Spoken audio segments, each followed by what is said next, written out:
A random bedtime story. Zac and his harmonica. There once was a fellow called Zac, who, among other things, had a favourite rucksack.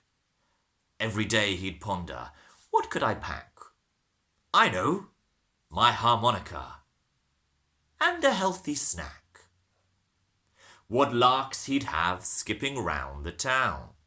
Whoever he'd pass, not one of them would frown. And if he did see one, his skips would slow. As he played his harmonica, their smile would grow. The curious thing was, when talking of musical skill, the sounds he made ought to have made people feel quite ill. He completely lacked rhythm, his notes sounded shrill, yet still crowds would listen, never getting their fill. Well, what was it then that captivated so? What was his secret? I bet you want to know. It was a trick he'd learned many years ago. The key to performance, to putting on a show, was simply to ooze energy and joy to every person, old or young, girl or boy. Not one of them would his songs annoy. His vigour and enthusiasm all did enjoy.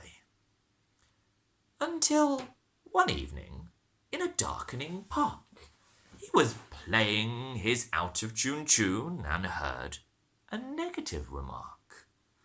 It was not made by a human. The sound came quite stark, in the form of a gruff, growly, grumbling, low-pitched bark. Unperturbed by the interruption, Zac continued to play, hoping to vanquish the hound's negativity away. It just stood there, sternly, as if to say, do silence that racket, without delay. Never before had Zac experienced this. Had he been in tune? Which wrong note did he miss? Zac looked up to the heavens, then down to the floor. Perhaps this demanding dog simply wants more. And without even a shred of hesitation, he raised his harmonica, ready to wow the nation. Across all the lands, across all creation, this moment, he hoped, would define his reputation. But before he could toot his very first note, amazingly, the dog spoke and put forward this quote. I come here to this peaceful, quiet and remote park to sit back, relax and gloat about the lovely doggy life I lead, especially when off the lead, when I'm freed. And then you rock up, without even a word. Across the hills, your horrible sound is heard. The boy was taken aback. He didn't know what to do. Everyone normally likes my music.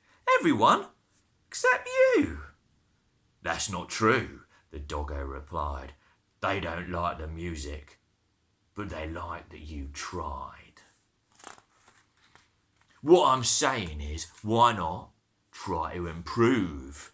Get rid of the bad notes and write a catchy groove.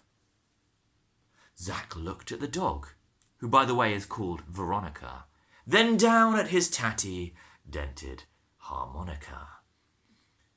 It seems, again the hound quipped, you have come to rely on people saying, oh look, there's that cheery guy. But just think how high you could fly if you improved your playing. Go on, give it a try. It occurred to Zac that not once had he played all of the many harmonica tunes people have made. He'd never bought a music book or practiced a scale. The realization made him turn quite pale. I cannot believe I've wasted all this time, not once thinking I should play an actual rhyme. What a terrible crime! But don't worry, I'll still climb to the top of my game. I'll be sublime. And for the first time, Veronica smiled and said, well, I'm glad, my good voice, I've managed to spread. Now it's getting late. I had better head back to my garden shed and my cosy bed. Zac happily waved the tired dog along and immediately got set to righting his wrong. He walked straight to the music shop where the music books belong, and from every day forward would actually practice his song. Night-night.